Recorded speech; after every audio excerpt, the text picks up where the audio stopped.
헛똑똑 잡학 아카이브 10분이면 구조가 보입니다. 여러분, 혹시 이런 생각 해보신 적 있나요? 왜 어떤 나라는 노벨 과학상 수상자를 계속해서 배출하는데 어떤 나라는 그렇지 못할까? 오늘은 바로 이 노벨상을 둘러싼 아주 흥미로운 역설, 그러니까 한 명의 천재가 아니라 잘 짠 시스템이 어떻게 승리하는지에 대해 깊이 파헤쳐 보겠습니다. 자, 이 그래프를 한번 보시죠. 이게 모든 걸 말해줍니다. 과학 분야로만 한정하면 일본은 28명이 넘는 노벨상 수상자를 배출했어요. 반면에 대한민국은 아쉽게도 아직 과학 분야 수상자는 없죠. 평화상, 문학상을 제외하면 말이에요. 대체 이 엄청난 격차는 어디서 오는 걸까요? 이런 압도적인 차이를 보면 사실 가장 불편하지만 솔직한 질문을 던지게 되죠. 혹시 이게 정말 국민의 평균 지능? 그러니까 머리의 차이 아닐까? 하는 그런 생각이요. 결론부터 딱 말씀드릴게요. 절대 아닙니다. 오늘 우리가 나눌 이야기의 핵심이 바로 이거예요. 이 차이는 개개인의 지능 문제가 아니라 거의 한 세기에 걸쳐서 만들어진 시스템의 결과물이라는 겁니다. 자, 첫 번째 파트입니다. 이 충격적인 노벨상 격차. 우리가 보는 이 숫자들은요, 단순한 점수가 아니에요. 오히려 우리가 그동안 보지 못했던 거대한 구조가 만들어낸 원인을 보여주는 단서 같은 거죠. 지금부터 그 단서를 한번 따라가 보겠습니다. 여기서 우리가 꼭 알아야 할 가장 중요한 개념이 하나 있습니다. 노벨상은 후행 지표라는 점이에요. 이게 무슨 말이냐면 오늘 상을 받는 연구는 바로 지금의 성과가 아니라는 거예요. 보통 20년, 길게는 30년 전에 이루어진 위대한 발견에 대한 보상이죠. 그러니까 우리가 지금 보는 노벨상 수상 결과는 사실 1990년대 혹은 그 이전의 과학 시스템이 어땠는지를 비춰주는 거울이라고 할 수 있습니다. 두 번째 파트, 두 나라 서로 다른 시간표. 그렇다면 그 거울이 비추는 1990년대 이전의 한국과 일본의 과학 시스템은 어떻게 달랐을까요? 한마디로 모든 게 출발선부터 달랐습니다. 이 시간표가 그 격차를 정말 명확하게 보여주죠. 일본의 출발점을 보세요. 1877년, 그러니까 우리가 조선시대를 살고 있을 때 이미 연구 중심 대학의 기틀을 닫기 시작했습니다. 그리고 1949년에는 벌써 첫 노벨상 수상자가 나왔죠. 바로 그 무렵 1960년대의 한국은 어땠나요? 1인당 GDP가 $100 정도였어요. 그야말로 생존을 위해 싸우고 있었죠. 우리가 기초과학에 이제 한번 투자해보자 하고 본격적으로 시작한 게 1990년대니까 사실상 거의 100년의 격차가 있는 겁니다. 그렇다면 일본이 그 100년이라는 시간 동안 쌓아올린 소위 말하는 노벨상 시스템이라는 건 구체적으로 어떻게 돌아가는 걸까요? 그 핵심 부품들을 하나씩 분해해서 살펴보겠습니다. 일본 시스템의 핵심은 크게 이 네 가지 기둥으로 요약할 수 있습니다. 첫째, 한우물만 깊게 파는 장인 문화. 둘째, 과학을 국가의 자부심으로 여기는 사회적 분위기. 셋째, 소수의 엘리트에게 자원을 몰아주는 학문 귀족주의. 그리고 마지막으로 어쩌면 가장 중요한 장기적인 실패를 너그럽게 용인하는 문화입니다. 첫 번째 기둥부터 볼게요. 쇼크는 우리에게는 장인 정신으로 잘 알려져 있죠. 한 분야를 30년 이상 파고들어서 그 분야의 대가가 되는 것을 사회 전체가 존중하는 문화입니다. 이게 왜 중요하냐면요. 당장 돈이 되거나 결과가 나오지 않더라도 완벽한 이해를 목표로 하는 기초과학의 속성과 정말 놀랍도록 딱 맞아떨어지기 때문입니다. 다음은 조금 낯선 개념일 수 있는 학문 귀족주의입니다. 이건 뭐냐면요. 도쿄대나 교토대 같은 정말 최상위 엘리트 대학에 국가의 자원과 인재, 그리고 가장 중요한 자율성을 집중적으로 몰아주는 구조를 말해요.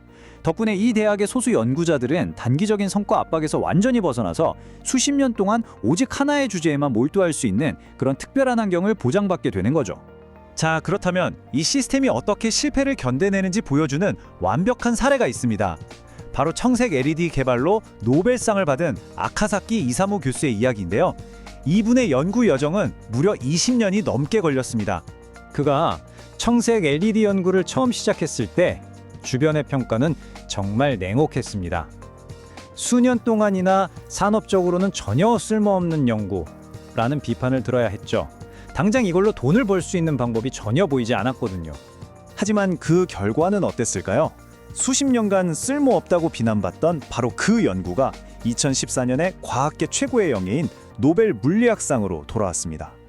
이것이야말로 20년의 실패를 묵묵히 버텨준 시스템이 만들어낸 정말 극적인 결과라고 할 수 있겠죠. 자, 네 번째 파트입니다. 한국의 생존 경로. 일본이 100년에 걸쳐서 이런 시스템을 쌓아올리는 동안 한국은 완전히 다른 길을 가야만 했습니다. 다른 선택을 할 수밖에 없었죠. 그건 바로 생존을 위한 길이었습니다. 당시의 한국의 상황은 일본과 근본적으로 달랐습니다. 전쟁이 끝난 후 우리의 최우선 과제는 먹고 사는 문제, 즉 생존과 수출이었죠. 이런 환경에서 과학이란 곧 돈이 되는 기술과 같은 말이었습니다. 연구개발은 조용한 대학 연구실이 아니라 삼성이나 현대 같은 대기업이 이끌었고요. 대학의 가장 큰 역할은 깊이 있는 학문 탐구보다는 좋은 직장을 가기 위한 입시와 취업의 관문이었습니다.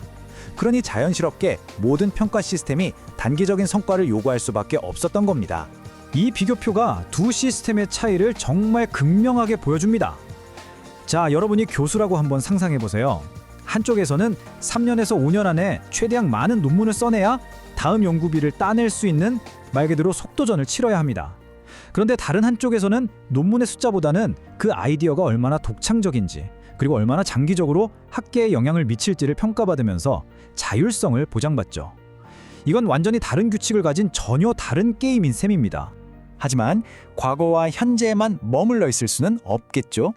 다행히 한국의 접근 방식도 아주 중대한 변화를 맞이하고 있습니다. 이제 시선을 미래로 한번 돌려보겠습니다. 아주 중요한 변화의 씨앗은 이미 뿌려졌습니다. 바로 2011년에 한국이 기초과학연구원, 즉 IBS를 설립한 건데요. 이건 단순히 기관 하나를 더 만든 게 아니에요.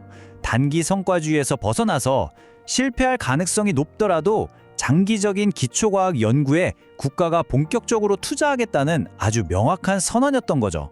그래서 핵심은 이겁니다. 노벨상을 받을 수 있는 시스템을 하루아침에 뚝딱 만들 수는 없습니다. 수십 년이 걸리는 일이죠. 지금의 투자는 미래를 위한 씨앗을 심는 과정이고요. 그 열매는 아마 2030년 혹은 2040년이 되어서야 우리가 볼 수 있을 겁니다. 어떻게 보면 한국의 진짜 경주는 이제 막 시작된 셈입니다. 자, 마지막 파트입니다. 시스템이 승리한다. 지금까지 모든 논의를 한번 종합해 보겠습니다. 결국 이 모든 이야기의 결론은 단 하나의 진실, 바로 시스템이 모든 것을 결정한다는 점으로 모아집니다. 두 나라가 걸어온 길을 마지막으로 정리해 보겠습니다. 일본은 100년이라는 긴 세월에 걸쳐서 기초과학을 국가 정체성의 핵심으로 삼고 투자를 쌓아왔습니다.